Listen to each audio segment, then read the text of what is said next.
chez Asteve, Binga, les boules métro. Ishoi, na quelle réunion?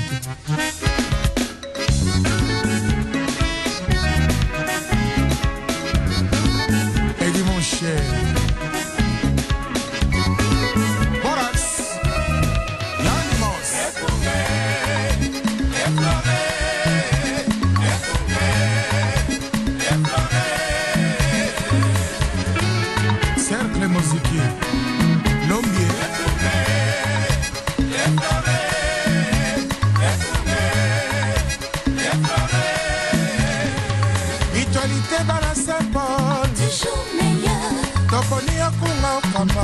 Bana Saint-Paul et papa au fleur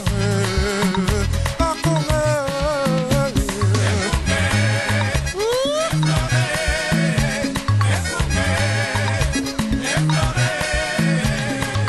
Biso bana Saint-Paul toponi au papa tolingi boboto tolingi boneko tolingi esengo tosengili sanga. Bandeko balandi radio lisanga totondi bino botondi mingi pona fidélité na bino na radio lisanga mokolo mwa lelo ezali mokolo mwa jeudi 16 août 2012 tokutani na bino lisusu na nzela radio lisanga po tokapana na bino ngongo ya motuya oboko kezala bino Yesu kitenge nde tokokoba solo ata ko moto ina mposa ya kopema kasi na tango bomo ina yo ezali nano okokoba se kokoba ata nde tolobi boye to twaki mwa ripo toloba to vacances pona radio pona pe ko tala makambo masusu pe ko luka ko pesa nzoto kimia na makambo masusu kasi ezalaki pe pona ko sala pe makambo masusu lokola tokokoba na bomoi tokokoba pe na radio lisanga solo to pesa na sango ete tosi to zongi na masolo mabiso na ndenga bomesano to pesa ka penza mai matali biso na mboka pe ibape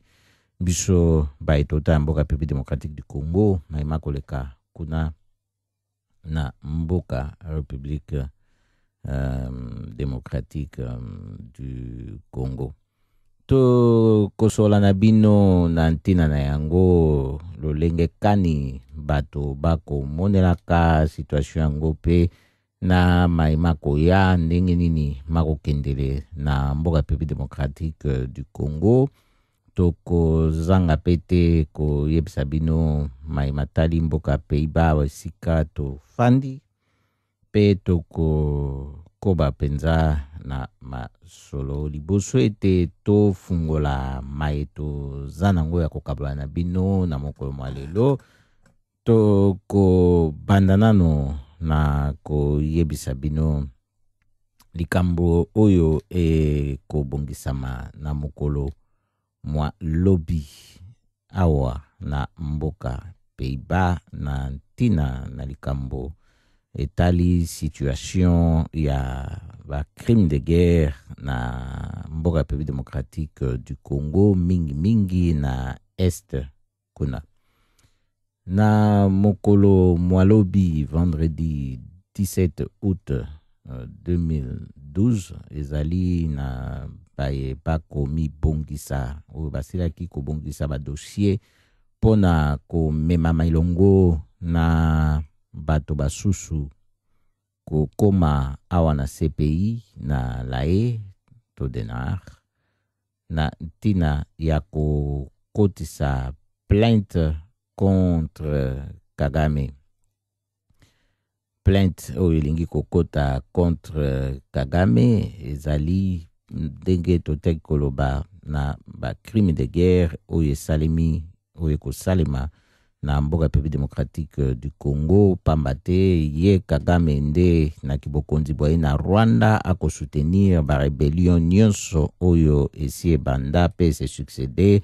na bobandi na Laurent Désiré Kabila te na sikwa oyo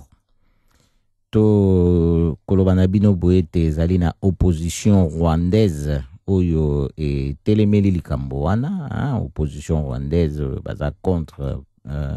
pouvoir ya Kagame nde ba telemisi dossier wana makasi pona ko bianga pe bato ebele kozala na CPI mokolo mwa lobi. Ezali na ba groupe misato o ezui initiative wana, ezali na deux partis politiques rwandaises, deux partis politiques rwandais ya opposition na kombo ya FDU Inkingi, présidente nango ezali Victoire Ingabire oyo aza siko na détention kuna na Kigali, ndenge pe toyebisa bino ya mikolo mileki na ya kendaka pona kozala pe candidate na élection présidentielle na Rwanda. Kuna Kagame akangisa ye, atia ye na boloko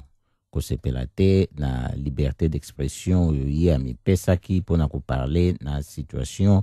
kaka pe ya ba crime kuna na Rwanda. Epe eza na groupe oyo ya RNC, elingi koloba Rwanda National Congress,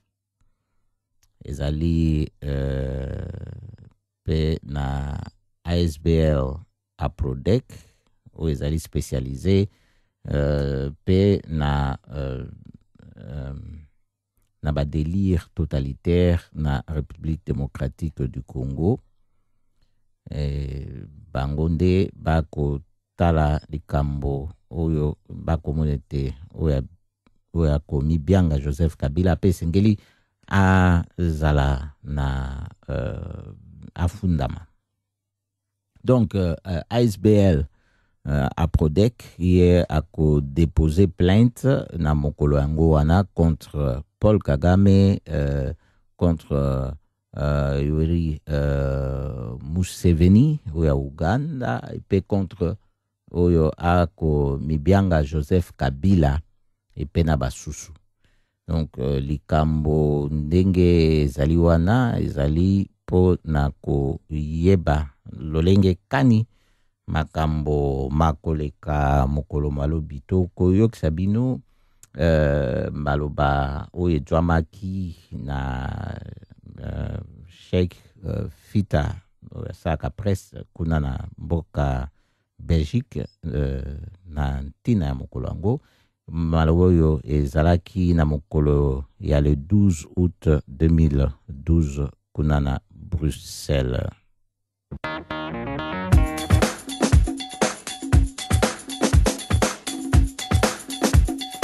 Chers lecteurs, depuis quelques mois, ça flambe à l'est de la République démocratique du Congo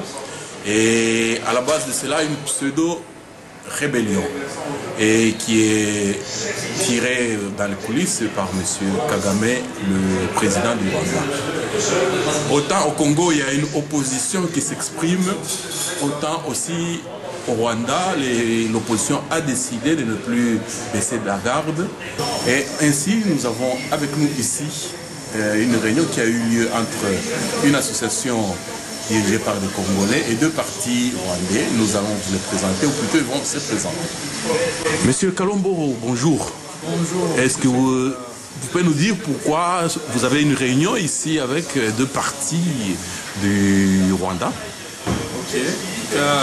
Merci pour m'avoir accordé un peu de votre temps. En fait, on est en réunion pour préparer l'événement de vendredi prochain. Comme beaucoup le savent, en tout cas, on a la PRODEC ASBEL, donc une ONG belge que je préside, va déposer plainte en même temps que les partis politiques rwandais qui sont soutenus aussi par la société civile rwandaise. Porter plainte contre qui? Contre Kagame. C'est pas une plainte comme telle. Pour ceux qui savent comment fonctionne la Cour pénale internationale, c'est une demande d'ouverture d'informations, bien sûr, dans le but de pousser, en apportant des arguments, des éléments de preuve pour convaincre le procureur d'ouvrir une enquête sur les personnes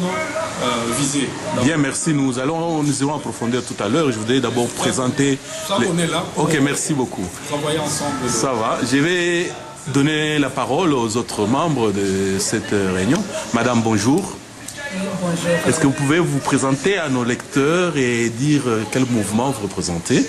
Oui, je suis Marie-Madeleine Bichamamaka et ici je représente le parti FDU Unyingi, dont la présidente Madame Victoire Ingabire, qui était partie pour challenger Kagame, est emprisonnée depuis plus de presque 2 ans. Et donc, l'initiative de porter plainte, nous déposons une plainte effectivement le 17 août, vendredi prochain, et nous appelons les Rwandais, les Congolais et toutes les personnes qui se sentent impliquées à s'associer à notre plainte. Il y a un avocat canadien qui l'a préparé. C'est vraiment une cérémonie de déposition de plainte en tant que telle. Et nous portons plainte pour les massacres que le pouvoir de Kigali fait au Congo depuis plusieurs années déjà. Et sur ce fait, vous savez qu'il y a eu des rapports le mapping report, qui prend la période de 1993 à 2003, et son rapport décrit les massacres, les tueries qui ont un caractère de génocide, et c'est sur cette base que la plainte a été préparée. Et puis il y a aussi la guerre en cours maintenant au Congo, où le Rwanda avait carrément annexé le Kivu. Et la population du Kivu souffre depuis des années. Les femmes sont violées, les enfants meurent, on détruit, on s'empare des biens du Congo. C'est dans cette logique que donc le parti FDU s'est joint avec le Rwanda National Congress pour porter plainte, et ça aura lieu à la vendredi. Venez nombreux pour nous soutenir. Bien, merci. Vous n'êtes pas seul. Il y a monsieur, si vous voulez bien vous présenter aussi. Oui, je m'appelle Jean-Marie Bichondelo, je suis le représentant. Je suis le représentant du Rwanda National Congress, le RNC, dans ce processus de préparer cette journée historique pour les Rwandais, en particulier les confrères de la région de Grand Lac, où nous avons décidé, comme le conseil l'a dit, de déposer une plainte contre M. Kagame, qui continue de violer le droit international dans la région, et les conséquences sont nombreuses, les pertes humaines, le pillage des ressources naturelles au Congo, et semer l'insécurité qui continue à faire perdre beaucoup de vie dans la région, des ressources naturelles. Bon, je reste avec vous. Il y a un proverbe de chez nous qui dit quand 2 éléphants se battent, c'est l'herbe qui en pâtit. Mais dans les médias, on montre comme si les Congolais, les Rwandais, c'est des ennemis. Qu'est-ce que vous dites à propos de cela? Je dirais que c'est une fausse hypothèse, parce que les Rwandais et les Congolais ne devraient pas en principe se prendre comme des ennemis, parce que les problèmes qu'il y a dans la région sont des problèmes qui existent, qui ont été causés par un individu, évidemment, qui est le chef de l'État au Congo. Et c'est pourquoi je demandais aux confrères congolais d'être tellement très prudents, être beaucoup plus analytiques, bien analyser le problème, parce que les problèmes qui sont là sont causés par un individu, mais ne sont pas causés par les Rwandais, et par conséquent, ils ne veulent pas prendre les Rwandais comme des ennemis. Ok, merci. Madame, vous avez quelque chose à ajouter là-dessus? Oui, je rajouterai effectivement, comme mon confrère vient de le dire, que le peuple congolais et le peuple rwandais n'ont jamais été des ennemis. Même après les périodes des indépendances, j'ai grandi en allant au Congo, en allant faire des marchés à Saké, en allant à Kibulumbashi, à Kinshasa, sans aucun problème. Et dans le cadre de la CEPGL, la communauté économique des pays des Grands Lacs, à l'époque, il y avait la libre circulation, les gens s'entendaient. Et à long terme même, s'il n'y avait pas eu cette guerre, je crois que même l'union, mais bien formatée, du Congo et du Rwanda aurait pu avoir lieu. Et maintenant, à cause de ce régime de Kagame, tout a été anéanti. Et c'est vraiment un travail de recommencement qu'on doit faire pour construire de bonnes relations entre les deux pays. Les Rwandais et les Congolais ne se détestent pas, nous sommes des frères et sœurs. Bien, Monsieur Kalombo, vous dites un mot là-dessus avant qu'on aille maintenant sur le contenu de ce qui sera déposé à l'AE vendredi. Comme l'a aussi bien dit, mais les deux collègues, parce qu'on est maintenant collègues dans le cadre du dépôt de demande d'ouverture d'information à la CPI. C'est pour ça que j'inviterai, comme ils l'ont déjà dit, à la communauté congolaise d'éviter cet amalgame qui fait que maintenant on s'attaque aux innocents rwandais qui habitent en Belgique pour rien, parce que pour la plupart c'est des opposants. Les opposants rwandais, ils sont des opposants comme les opposants congolais. Alors c'est dommage qu'on s'attaque aux gens sans savoir exactement qui ils sont. Et c'est cette politique-là que nous on combat et c'est contre-productif parce que maintenant on est des victimes, c'est connu. Maintenant on est quasiment dans une position de force et s'attaquer à la population civile qui au fond de compte n'a rien à voir avec ce que fait Kagame au Rwanda et au Congo, c'est vraiment dommage. C'est là que j'invite vraiment la communauté congolaise et surtout les durs parmi les durs des combattants de véhiculer ce message et de dire en tout cas à tous les militants, combattants, patriotes et résistants qu'on est ensemble pour une même cause, faire partir non seulement Kabila, mais Kagame, Museveni et toute la bande ensemble. Bien, merci. Madame, quel sera le contenu du document que vous déposerez et qu'est-ce qu'on peut en attendre? Ici, je vous dirais que la requête a été donc préparée par un avocat canadien, M. Christopher Black. Mais bien évidemment, on ne peut pas détailler ici le contenu de la requête. Cela ne se saura qu'après la déposition. Mais tout compte fait, je peux vous dire que c'est une enquête bien élaborée, puisqu'on a collaboré, on a renseigné, c'est bien documenté. Et la plainte, donc, comme je l'ai dit tantôt, ça se base sur les massacres qui ont eu lieu entre 1993 et 2003. Je reviens sur le mapping report. Et puis alors, il y a aussi ce qui se passe maintenant au Congo, et puis aussi d'autres massacres de manière générale dont M. Kagame est responsable et son régime sont responsables dans la région. Donc c'est sur cette question que vraiment la requête a été fondée, et alors le contenu, attendez un peu, vous l'aurez en détail après que la plainte sera déposée en bonne et due forme. Bien, maintenant vous irez seul à La Haye ou vous pensez qu'il est important que les opposants, autant congolais que rwandais, viennent? Oui, il y a des dispositions pour cela? Oui, monsieur, oui, je crois pour nous il serait très important que les Rwandais et les Congolais soient nombreux à cet événement. C'est pourquoi nos partis, le FDU Nyingi, le Rwanda National Congress, ensemble avec la société civile, les représentants des Congolais, il faut que nous arrivions à avoir tous nos confrères et sœurs derrière nous pour pouvoir porter main forte à ce processus qui est déjà déclenché. Concrètement, il y a un bus ou comment ça se fera pour ceux qui veulent venir? Oui, madame? Oui, tout est bien organisé. On a donc, nos deux parties ont loué des autocars qui vont conduire les participants donc de Bruxelles à La Haye, devant le CPI. Et le point de départ, c'est la gare du Midi, comme ça se fait toujours. Et à la rue de France, c'est un côté de la gare du Midi. Et c'est à cet endroit-là que souvent les autres bus qui vont à gauche, à droite prennent les passagers. Donc beaucoup de personnes, tant des Congolais, des Rwandais, ils savent où ça se trouve cet endroit. Et alors, le départ est fixé à 7 h du matin. Parce qu'on doit être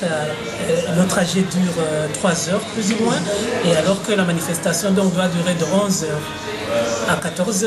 le temps d'arriver vers 10 h 15 s'organiser et tout. Donc c'est mieux de partir à 7 h le démarrage et d'être là à 10 h. Alors le prix du voyage c'est de 10 €, c'est pas beaucoup. Donc venez nombreux vraiment, Rwandais, Congolais, allons-y ensemble et puis dénoncer cette dictature. Monsieur Kalombo, je vois souvent dans les manifestations des combattants. Vous pouvez leur lancer un message pour qu'ils viennent soutenir votre action? Bien sûr, bien sûr. Donc j'invite en tout cas tous les combattants, en tout cas tous les leaders des associations, non seulement des combattants, mais des associations en général de Congolais, des associations qui défendent la cause des femmes violées au Congo, les associations qui défendent le droit des enfants, toutes ces associations, ils doivent comprendre que c'est le moment ou jamais. Et c'est pour de vraiment profiter de cette occasion, de venir non seulement massivement à ce jour-là, mais de contribuer aussi intellectuellement avec tous vos rapports d'enquête, parce que nous, notre démarche, c'est de convaincre le procureur pour ouvrir l'enquête. Donc cette démarche consiste à amener des éléments qui donneront une base raisonnable au procureur pour ouvrir l'enquête. C'est ça notre but. Alors pour cela, il faut non seulement les rapports, les témoignages, mais il faut aussi que les gens, le bureau du procureur sentent que c'est toute une population, la population des deux pays qui sont derrière cette démarche qui est très importante. Bien, merci.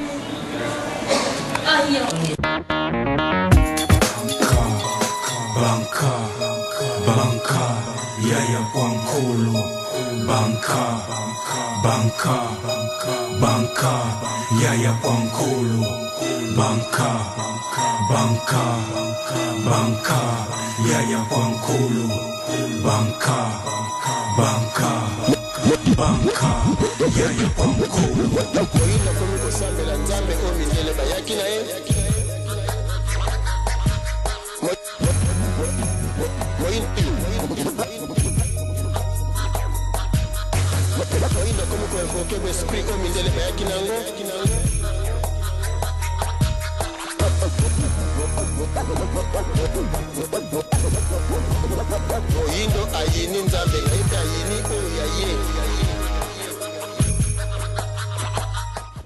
Solo Balandi Radio Lisanga tokokoba to silaki ko panda na mama na likambo yo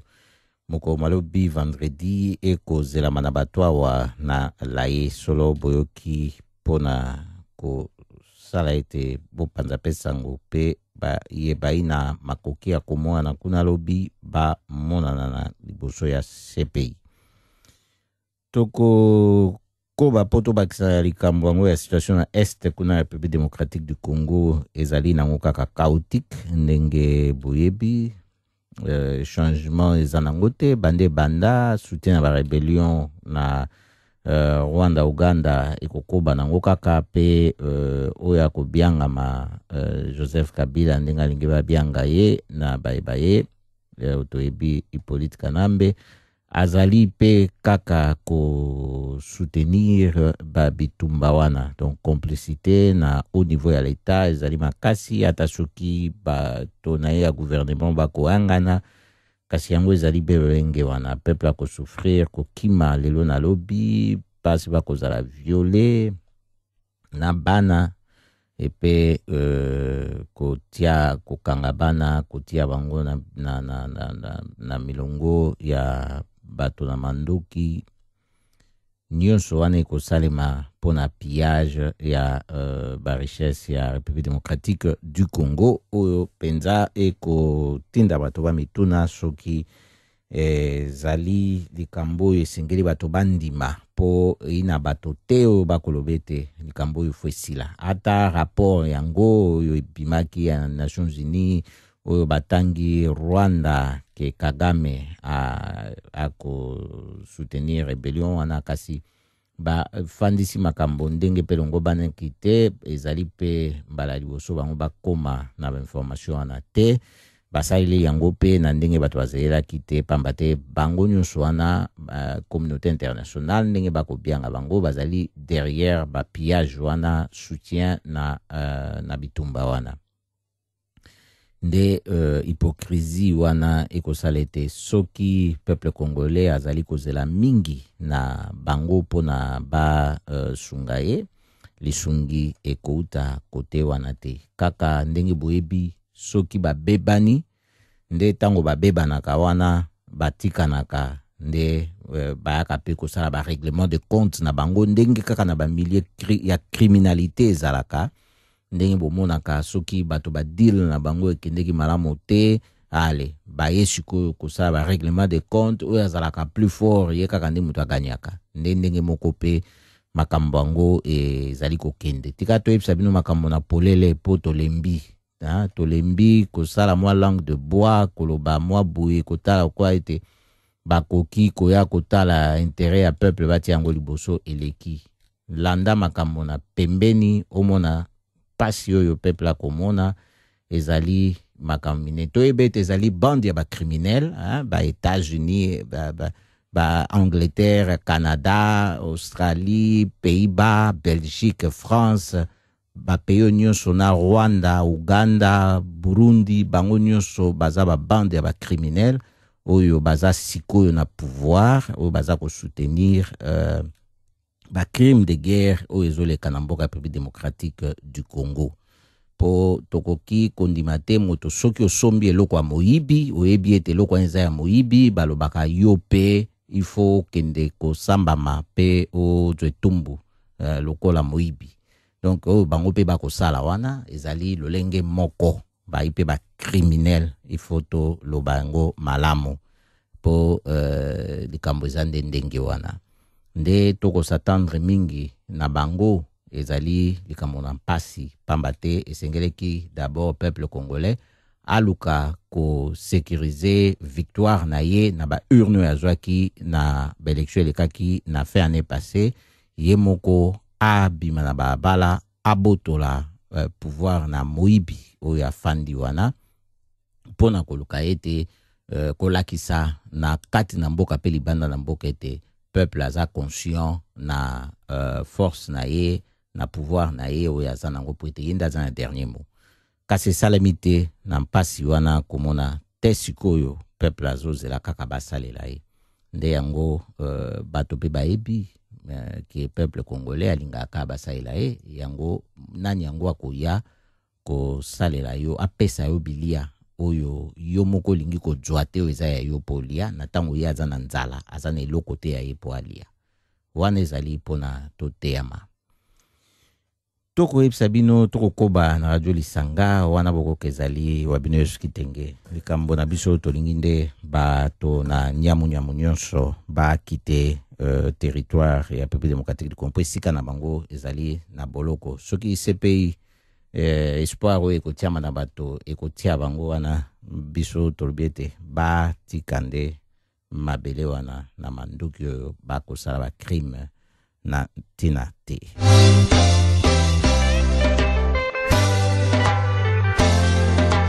Quitter le Congo, la terre de nos aïeux. Quitter le Congo, la terre de nos ancêtres. Quitter le Congo, car c'est la terre de nos parents. Libérer le Congo,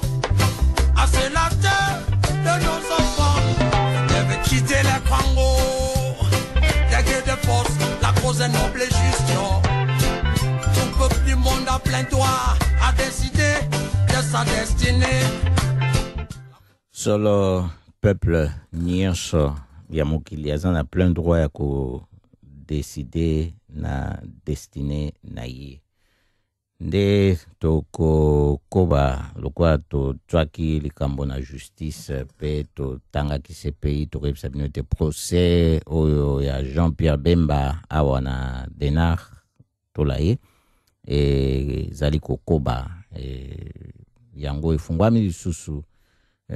totoloba ekokoba banda efungwamaka na novembre 2010 ezalaki na tino oyo pa telemisaki ba témoin une soixantaine ya bato pona ba beta ya bango masolo na ndenge bayebeli na likambo oyo elekaki na République centrafricaine ndenge boyebi na tino bakangela sénateur Jean-Pierre Bemba te sikoyo nano pe awa boye procureur yango ya CPI atikala na ye kolakisa eloko ya malonga te na ntina oyo batia ye responsable na bitumba to makambo bakrime esalemaki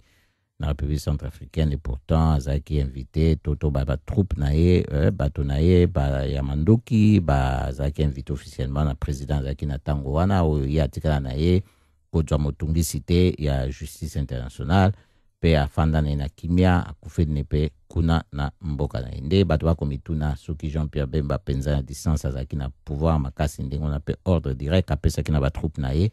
pona basala makambo ndenge bakofundela ye wana mingi baike balobi ezali ndenge wana te oyo ezali kaka lolenge basalaka na communauté internationale po balakisa moto bakokoka na ndenge ya pete pona bakwa ye balakisa ete baza kosala mosala na bango hypocrisie yango ndeza susu monene pe balukaki kozwa complice na bango Hippolyte Kanambe alias Joseph Kabila bapesa ye tranquillité na mandat oyo ayibaki na élection ya 2006 contre Jean-Pierre Bemba oyo aganyaki ye tika ete toloba makambo ndenge ezali parce que biso tokosala mpona bosolo tolingi peuple ayeba makambo ndenge ezali tokobanda koloba na biso toyali batyaku te po tolobaka oyo basusu bakoloba na ntango toyebi ete ibongo te toyi bato nde tokoloba na bomoto na botyaku te tokoyebisa bino boye mpe tokokoba sekokoba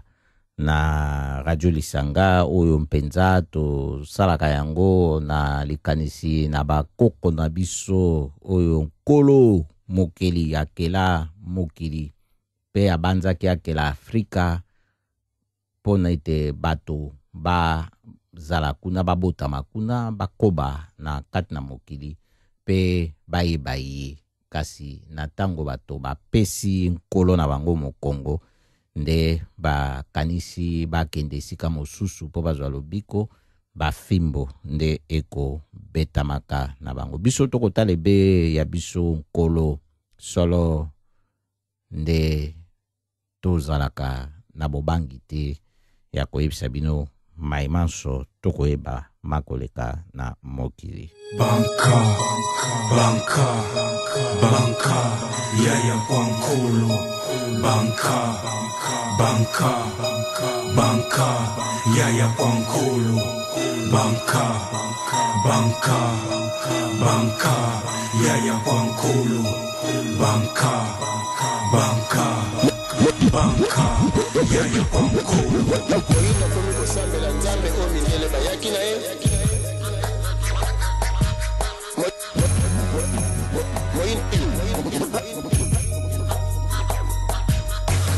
Moyinda komi koinvoke besprit o mindele bayaki nango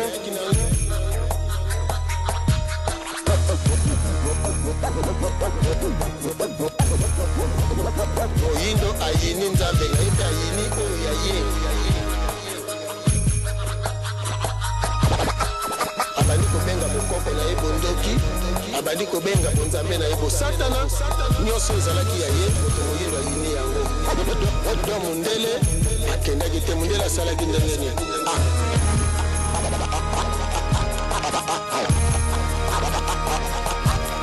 akoti na kati ya moto mwindo sikoyo donc abombami alati moto mwindo lokola elamba yo ozomona moto mwindo menzoka mundele aza na kati yango toyalikaka na bamindele ndombe ozomona même bakonzi ya politique même bakonzi ya religion nyonso bamindele ndombe mindele ndombe na mindele ndombe Yaya kwa nkolo. solo balandi Radio Lisanga oboko kezala bino yesu kitenge tokokoba mokolo mwa lelo biso bato tosali yango te eyi na nkolo na yango makambo oyo pe kolanda makabo banda tobandi kosola na bino etalebe justice biso pe bato toluki yango te eyi na bakolo na yango bakolo makambo oyo eyi bato oyo bazali concerné to impliqué to ba auteur ya makambo oyo eko benga justice et intervenir nde to bandaki bongo tokoloba pe toko koba kaka na lisolo mosusu pe ebimi be na kote ya justice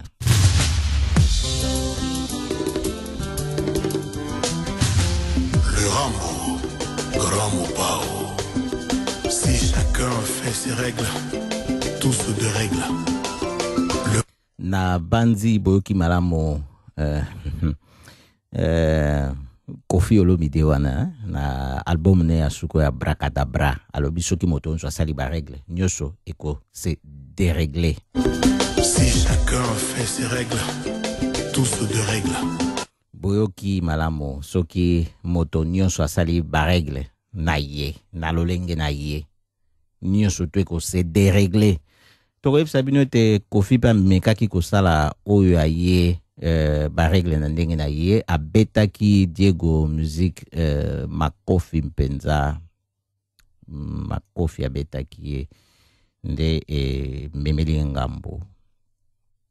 ngambo monene pamba te Koffi Olomide sima ye kolala na kasho ya parquet général ye kosukela ye moko mwalelo donc lobinde alaki na parquet na kasho ya parquet général pona kosambisa ye masilaki na note azalaki na détention préventive moko mwalelo bakobi na kosambisa ye nde bakateli ye 3 mois ya prison 3 mois ya prison avec sursis donc azana 3 mois oyo esengeli ete azala lokola mwana malamu ndenge balobaka mwana kelasi ndenge bamonanaka malamu uniforme na efeza propre azala bakai na ntango malamu akende kelasi azonga na ndako soki kelasi esili atraine na balabala te mpo baparent bakanga ye na likambo te noki akozwa zu big bogo lolenge oyo ye esengeli se comporte na kati ya 3 mois yango wana po soki asali su mbeba a boloko mpenza nde ekokwa ye wana moko mwalelo nde tribunal de paix ya Gombe na Kinshasa ekati lolenge wana solo balobi ete bango mpenza bafandisi likambo ya coupe blessure volontaire sur Diego Music Lubaki oyo azali producteur ya album ango ya suka ya Koffi na kombo ya Abracadabra oyo boyoki soki ndenge ye moko Koffi alobi ete soki moto nyonso alobi asala moto na moto asala ba règle na ye nyonso to eko se déréglé donc ya pa mekaki asala ya ye ba règle kasi basali na procureur général makasi ete makambo se déréglé te kuna to yepsi bino boye likambo oyo bitumba oyo esalemaki na Hotel Venus nde Koffi bayaki kokanga ye na studio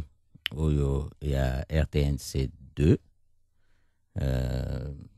yango nde panda wana toyebisaki bino ndenge makambo aleki kuna basambaki Koffi alobaki ete likambo ezalaki wana nkande yaki ezalaki likambo ya 3000 euros oyo esengeleki Diego Music afuta ye wana eza o Koffi alobaki te wana ezali ndenge likambo elobami Diego Music azoyeba likambo ya 3000 euros Koffi alobaki 6000 euros kasi makambo yango pe ata ekendeki lolenge wana ekomaki na ntango mosusu pe ntango bakosamba lobi oyo defense ya Koffi alobaki ete non eza te Koffi kaka moto abetaki makofi babetanaki makofi bango mibale biloko na hotel pe bukani ndenge bato na hotel balobaki kasi basalaka na hotel bato misato na mosala na gérante bapesaki ya bango témoignage ezalaki nde baversion contradictoire nde yango ezalaki na zuzi mpasi mpona komonela yango bongo mpe batali mpenza likambo ya biloko mabukanaki na hotel te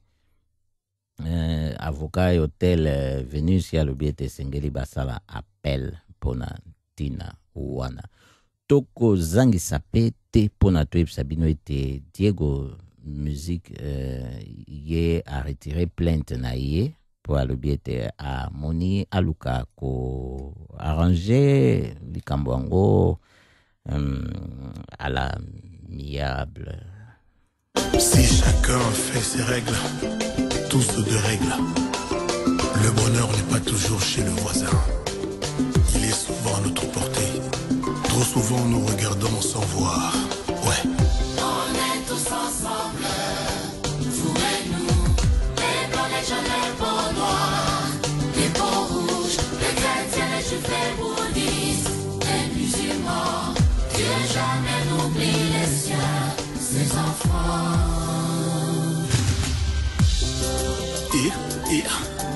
Samuel Eto'o. Solo bandi radio lisanga to zakokoba na programme de radio lisanga ya poko ya moko lelo jeudi 16 août 2012. To soli na bino maye to bongisaki to sola bino na poko lelo mpenza zali maamo mingi po to pusanaka pembeni boye na nzela ya radio lisango esalami na fondation lisanga point de soutien congolais to ke mettre à partir ngumba Amsterdam lingi koyeba mingi sur radio lisanga pe fondation lisanga bakotala na www.lisanga.nl kuna bokokuta nyonso to mingi oyo etali biso pe na contact bokoyeba loenge kani bokoki osala pona kozwa contact na biso to kosaka mingi eyebe radio te baaktivité ezali ebele kosunga mpe bato pona ntina na séjour na bango na Pays-Bas kosunga bato na nzela ya intégration mpo bayeba loenge kani bakoki kotia lokolo na mboka Pays-Bas mpe bakoka kofandisa ya bango bomo yawa makambo mingi kilikili oyo bato bakokutana kanango awa na mboka mopaya mpe to kosunga mpona kotala lenge kani bakoki komilongola na makambo wana kasi tolobaka ebe na ntango na makambo kilikili luka ete oya na ngonga malamu koya te na ntango makambo masili koleka nyonso poya toboyi te bokoyoka ete eyi na Yesu kuna tokende be na ntango oyo esengeli bamiracle esalema kasi nalobaka pe boyebi ata na Nazareth kuna ya botamaki oyo boko se refere na ye lamusaka ebe moto moko tokomituna swe na ntango wana ezaka ebe moto moko mutakufaka ezaka Lazare te kasi alamusaka ebe moto moko nde yango ba nombre ba miracle pe na ba sorte ba miracle ezaka limité esengeli malamu bo talaka loenge kani esengeli pe na ntango nini mpenza yango mutaya ntina monene ya koya pona koluka lisungi oboko kezo bino Yesu kitenge tokokoba na radio lisanga esalami na fondation lisanga point de soutien congolais na kati ngumba Amsterdam. Emmanuel KN Wawina Leaf mbote mingi esika ojwami na mekio leo na mpokwa bafone nyonso eko lekate na ebite soki oyiwapi kasi ata na nzela ya Facebook na koluka oli susu po na ebiete esengeli mpenza to kwama na masolo bayeba kolanda radio lisanga tokesa bino susu apo na mboka Pays-Bas to fandi na septembre na mokola le 12 septembre bako prepare bato bakende na ba urne pona ko voter ndenge to esaka na mikomi leki ndenge gouvernement ekbeyaki a mboka Pays-Bas Wilders oya pesaki gouvernement tazaki na kati te kasi libanda na kati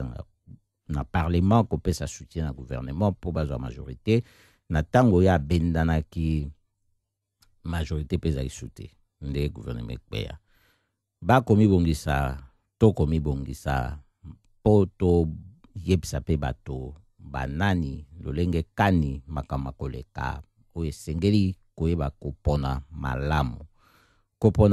malamu pona yo ezali nini kopona malamu pona yo ezali na sentiment te kopona malamu pona yo ezali koyeba nani parti politique nini awa na mboka Pays-Bas ezali kotala makambo na bapaya malamu oyo bato batili banda bakofanda kote oyo esengeli ndenge nini kotala bango ndenge bakokanisa na bato wana pona kosunga bango ete bato ndenge bafandi awa na bisika baota ya kokesena etia bango bobulu te etia bango koinana te etia bango kobomwana te etia bango likunya te nde malamu kotala parti politique oyo eko sala na lolenge wana pe koluka ete bomoi na bato awa ezala na lolenge oyo bato bakokoka kokumba yango donc kosupporte yango esuki wana te kotala pe lolenge kani parti politique yango ekotala makambo na ba pays ya libanda na kati ya ba pays ya libanda wana esengeli koluka pe koyeba ndenge nini bango bakoki kotalela likambo ya kozala na ba relation na ba pays na libanda bakoki kokenda yango lolenge kani likambo na République démocratique du Congo souci na bango ezali nini esuki be na souci te kasi ba acte ba action nini o bango bakoki ko mema na ntango bango bayi na kati na bokonzi pona tina na République démocratique du Congo ete likambo neti ya guerre ya ba pillage oyo likambo na pouvoir oyo peuple apesaki na Papa Etienne Tshisekedi ndenge Hippolyte Kanamba alias Joseph Kabila akokanga ngo ebe na maboko na ye oyo bango bato bakobenga président mais tokoloba ye président fantôme donc to koyebisa bino boye toyebi pe ntina tokoloba epe bayoki pe bayebi ete tolobi likambo oyo elongo bani yango tokoyebisa bino boye mpona kotala kopona malamu epe bopona botika te likambo na bino boyeba ete na élection na vote voix nyonso eza kokonte soki bosepeleki komona ete Papa Etienne Tshisekedi aganiaki ezali po peuple akendeki kovote ye na ntango oyo ozalaki awa na Pays-Bas okokaki kovote te sikoyo oza na occasion ata voix na moko oyo kotia otia yango malamu mpona esunga baye balingi koyeba mingi pokoki contacte biso na Fondation Lisanga point de soutien congolais botala na www.lisanga.nl kuna bokuta na contact ndenge ni bozwa biso ezala na nzela ya email to na nzela na telefone bokuta nyonso kuna tozali toujours pona bino na ntango nyonso po tokokabola na bino toyinango tokosala pe ya biso effort po totiela bino pe oyo ba parti politique ezali kokanisa po tokoyela bino ebe kaka moko te toloba ete voilà oyo nde tomoni ye azali malamu mpona yo kasi tokotiela bino bomona ndenge ba parti politique ya kokesana ta so tokokoka kotia nyonso te kasi ba oyo minene mingi oyo bakoki kozala na influence monene na ntango bango baleki boyeba lolenge kani bakokanisa na ntina na bamakambo yango oyo etali bapaya bayeba ota libanda epe na barelation na bamboka na libanda na boye pe tozangi kopesa losako te na Shadrack Mukalenga pamba te ye akozala na biso elongo na ntina ya kokangisaka bainformation na ntina oyo ya baparti politique na ndenge bakokanisa mpona ntina na campagne na bango pe élection oyo ekoya na septembre solo toali Radio Lisanga ndenge tolobaki ekosalema na Fondation Lisanga point de soutien congolais nde yango tomemaka soutien na makambo kilikili ndenge tolobaki pe efandele na bato na Pays-Bas tozali mingi ebe kaka bayeba kosaka radio te moto nyonso alingi amema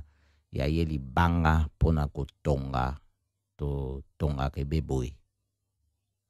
oyo bokoyoka ezali mpenza lisolo oyo bongamaki na mokolo mwa lelo tozali jeudi 16 août 2012 nde mpenza tozali biso banso na humeur ya kitoko soki tomoni ndenge temps ekopesa malamu moi moko ngala molunge pe kosala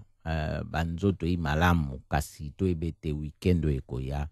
ekozala na molunge na kafu moi ekobete makasi esili kobanda boye kokende mokombo alobi mokombo samedi dimanche suka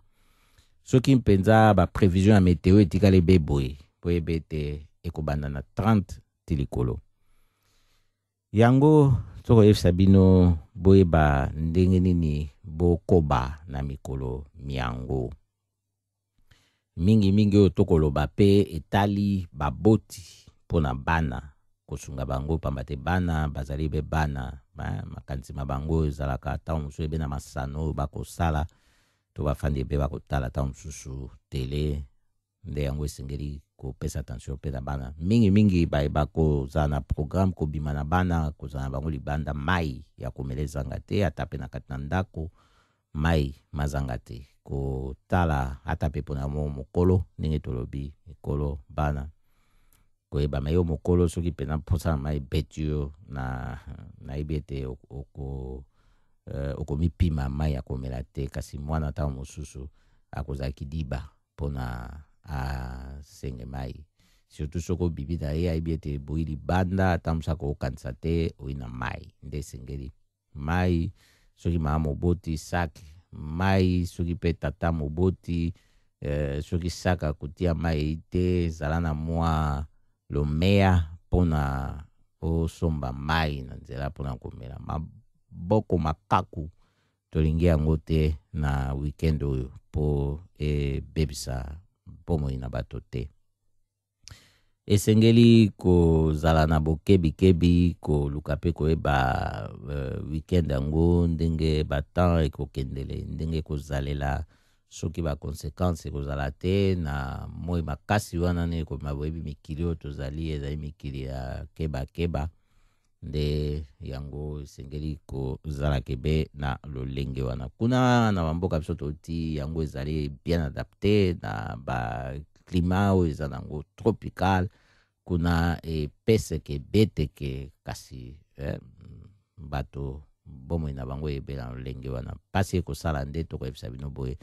na ndenge environnement eza esusu respecte te ndenge bakokataka banzete na mpamba toboyi te batonga kasi kotonga à quel prix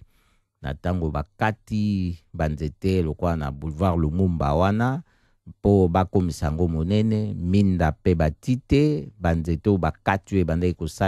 kosalisa mpona ekologie bazongisi mpe banzete te na pembeni wana vraiment soki boyoki bato kuna na ntango na mbula na to babengi saison de pluie ndenge bakoloba ete moi mobeteke makasi motoki moko kita omona ebe motoki te na miso ya bato na monoko ntango bato bakosolola mpasi wana esengeli mpe koluka koyeba soki ekota wapi eza kota na kozanga bakambi bakonzi oyo baikapable ya kosala mosala na bango na ndenge elongobani leta azali te tokoyebisa bino toya na masolo ebele oyo etali mboka République démocratique du Congo pamba te biso moko toyeba témoignage vivant biso moko donc ezali te tokoloba makambo oyo maleka kala po boyeba te bango bafandi kuna ese bamoni oyo ekoleka awa te tokomona oyo eza koleka na Congo po Congo eyi biso toyi Congo tolobi ndenge wana balandi radio lisanga tokotonda bino botondi mingi na fidélité na bino na programme na bino radio lisanga o biso mpe tosalaka mpe bokasi mpo tozala na bino mpembeni mpo yango nde kosala ete topusana pembeni mpo tokoka kokabola mai manso mai malamu mpona biso solo nyonso ayi na likanisi ya malamu biso toyi na biso www.lisanga.nl otali mai biso tokosalaka okoti na contact kuna okomona lolenge kani yokoki kozala na biso na lisolo po tokabola oyo ozali na yango ya kokabola na biso